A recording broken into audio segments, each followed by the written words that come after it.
নবাব সিরাজউদ্দৌলা থেকে হাজারদুয়ারি, কাটরা মসজিদ থেকে কিরিটেশ্বরী মন্দির, প্রায় সর্বধর্ম সমন্বয়ে তৈরি হওয়া ইতিহাসের সাক্ষী মুর্শিদাবাদ। রয়েছে বহু অজানা কাহিনীও। ঠিক তেমনি কালের গর্ভে বিলীন হয়ে যাওয়া এক মন্দির ফের নতুন করে তৈরির উদ্যোগ নিল মুর্শিদাবাদ জেলার সনাতনী মানুষেরা। সর্বধর্ম সমন্বয়ের মুর্শিদাবাদে এই কাজে সাহায্যের হাত এলাকার তৃণমূল নেতা মাহি আলমের।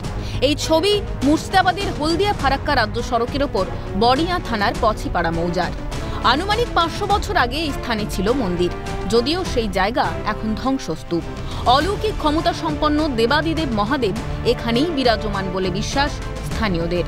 তবে পছিপাড়া মৌজার এই জায়গার পরিমাণ মোট 93 ডেসিমেল থাকলেও বর্তমানে রয়েছে মাত্র 27 ডেসিমেল জায়গা। এর মধ্যে কিছু জায়গা আবার ইসলাম ধর্মাবলম্বীদের নামে রেকর্ড থাকায় সমস্যায় পড়েন মন্দির উদ্যোক্তারা। তবে প্রশাসনের ভূমি দপ্তরের অনুমোদন ও স্থানীয় তৃণমূল নেতা মাহি আলমের সহযোগিতায় ফের তৈরি হচ্ছে মন্দির, উদ্ধার হচ্ছে পুরনো ইতিহাস। মন্দিরের জায়গা ব্যক্তিগত দখলদারি থেকে আটকে মন্দির তৈরির উদ্যোগ গ্রামবাসীদের। যেটা ব্যাহাত হয়ে গেছে সেই মালিক এসে বলছে নাকি ও জায়গাও আমার কেনা আছে। তারপর ফের আমরা বেলার অফিসে গেলাম, বেলার সাহেবকে জানালাম। বেলার সাহেব তখন বললো যে না, এই জায়গাটা এখনও 27 ডেসিমেল জায়গা আছে, তোমরা ওটাতে কিছু করতে পারো। তাই আমরা তাদের আদেশ নিয়ে সেখানে একটা মন্দির করব এরকম উদ্যোগ নিয়ে ছুটে এসেছি। জায়গাকে ঘিরে রয়েছে বহু অলৌকিক কাহিনীও, জানাচ্ছেন সকলেই। এলাকাতে কথিত আছে বা এই এলাকায় প্রচারিত আছে যে এই যে জায়গা, কার্যত এই জায়গাতে অলৌকিকভাবে নাকি এখনও পর্যন্ত বিরাজমান থাকে এই বাবা, যা প্রায় কয়েকশো বছর ধরে অনেকেরই নাকি নজরে পড়ে, যারা পুণ্যবান ব্যক্তি, যারা ভক্ত মানুষ, মূলত এই ভাবনা চিন্তাকে সঙ্গে নিয়েই বা কাঁধে নিয়েই কিন্তু এই এলাকার যারা সনাতনী তারা কিন্তু রীতিমতো একদম উদ্যোগী হয়েছে এইখানেই বাবার মন্দির স্থাপন করার জন্য।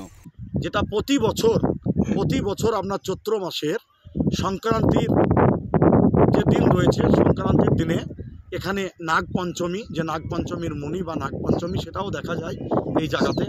যেখানে বহু মানুষ এখানকার এলাকা রয়েছেন, তেনারাও সবাই প্রত্যক্ষদর্শী, সকলেই দেখেছেন। তাই আমরা চাই এই সম্প্রীতির বাংলায় দুই দিকেই, একদিকে মসজিদ একদিকে মন্দির গড়ে উঠুক। যে আমাদের এখানে যুগ যুগ ধরে ওই মন্দির প্রতিষ্ঠিত হয়েছিল বা সকলেই সেটা জানে।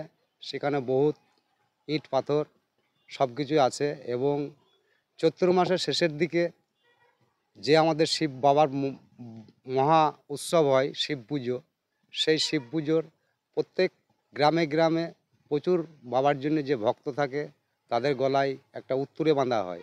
সেই উত্তরে নাকি শুনতাম ওই দেউল বাবার কাছে তারা গিয়ে খুলে সমাপন করতেন। দেউলটাকে জায়গায় চাইছে, কিছু লোক সব এসেছে, আরও লোককে আসতে চাইছে।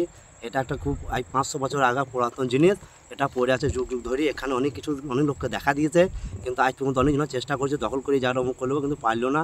কিন্তু এখনও চেষ্টা করছে একজনা দখল করার।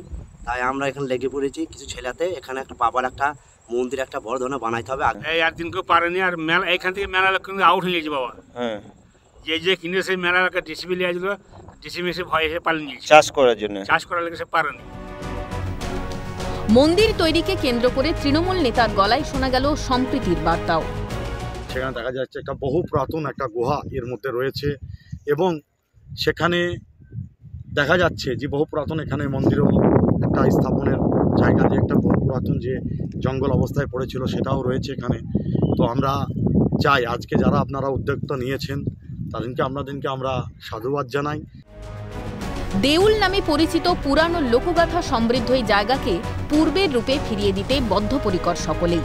হিন্দু মুসলিম নির্বিশেষে জায়গার অলৌকিক মাহাত্ম্য স্বীকার করলেন প্রত্যেকে। আসলে বিশ্বাসে মিলায় ঈশ্বর, তর্কে বহুদূর। মুর্শিদাবাদ থেকে ভিক্টর বন্দ্যোপাধ্যায়ের রিপোর্ট, ক্যালকাটা নিউজ।